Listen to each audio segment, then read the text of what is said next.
Well, hello everybody, and welcome back to the next episode of MWACattack, your place on the internet for all things photographic. You guessed it, my name is Missy, and I'm your host, helping navigate you through those murky waters of professional photography, showing each and every one of you that being a professional photographer is a lot easier than most people think. Well, a couple weeks ago, I posted a video episode on weddings. It's something I get asked about all the time, but you know what? There was so much information, there was no way I could keep it all in one video. So today, I am proud to present Weddings Part 2. And is it any coincidence that 2 is also the peace symbol? I don't think so. And that's what I'm here to do today, give you a little piece about your wedding photography. My first suggestion in this part 2 video has to do with consultations.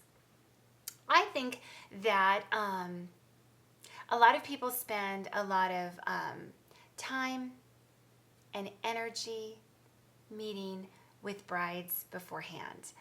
Now, for those of you like me who don't have a studio, I normally meet at like a coffee shop, but it has to be a trendy coffee shop like a Starbucks or, kind of a frou-frou coffee shop, because it kind of shows the caliber of person you are. Remember, coffee is an accessory.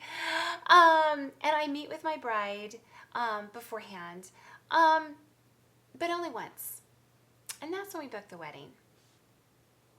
I go over some details where it is, where the reception is, and the time that we're going to start, because I do think it's important that we have a starting time. I think you need to establish that with your bride.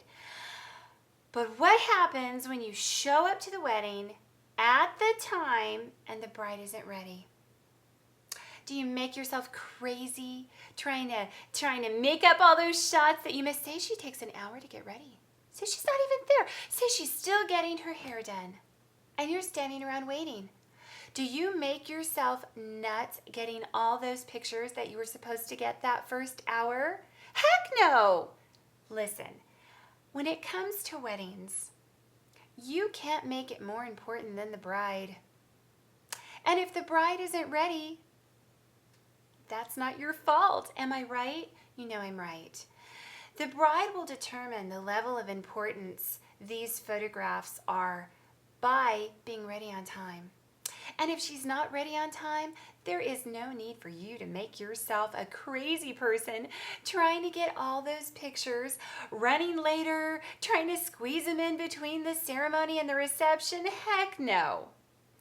You shoot when she's ready, and that's it. You know, I think you're both going to be happier and less stressed out doing it that way. Now, my second tip has to do with equipment. And if you follow me on Facebook, and if you don't, why the heck not? You know that I get asked a lot of questions about cameras, about, the professional DSLR cameras and lenses. People are just getting their knickers in a wad over these lenses. Missy, what kind of lens should I use? Missy, the lens. What lens? What lens? Whatever lens came with your Rebel is good enough. Am I right? Listen, you can spend a lot of money on different lenses. I recognize that. But you know what God also gave you? Legs! If you need to get a shot that's farther away, just get farther away. If you need to get close up and do something really close, move your body closer up. The great thing about photography is that camera goes wherever you do. You don't need a bunch of different equipment, different lenses. Gosh, no. Save your money, buy shoes. You go to the subject or away from the subject for different effects. Don't mess around with those lenses. It's money down the drain. Now, my third tip is lighting. I do have people that ask me, Well, I've had two specifically, and they were a little snippy. They said, Missy, using a pop-up flash on your camera? How unprofessional is that? You know, they just need to take a chillax pill and realize that that's how Canon made the camera, with a pop-up flash. And I tell you what, if you don't get a rush every time that flash pops up, you're not living. You can bring big lights into a church. I think we've all been to weddings where we've seen photographers bring all those ginormous lights and set them up, and the flash, when it's not on the camera, you know what I'm talking about. Those flashes. The not on the camera flash. You can, but again, this is no different than a family. No different than a precious newborn. We're keeping it real. Are there big ginormous lights normally in a church facing towards the altar? Heck no, there's not. So why would you bring them in to photograph a wedding? They were not there when you took it. Brides want the light that was in the church. And if you need a little extra pop, on camera flash.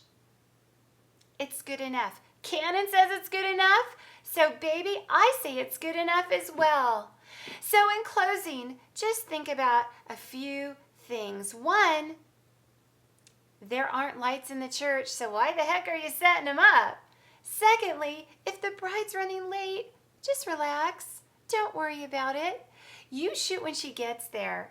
If you miss out on some photos, they really weren't that important to her to begin with, or she would have been on time, right?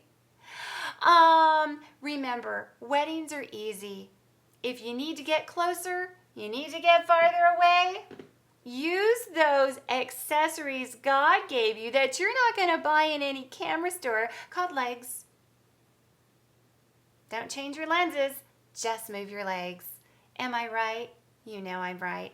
So thanks for joining me today. I hope you learned a little something.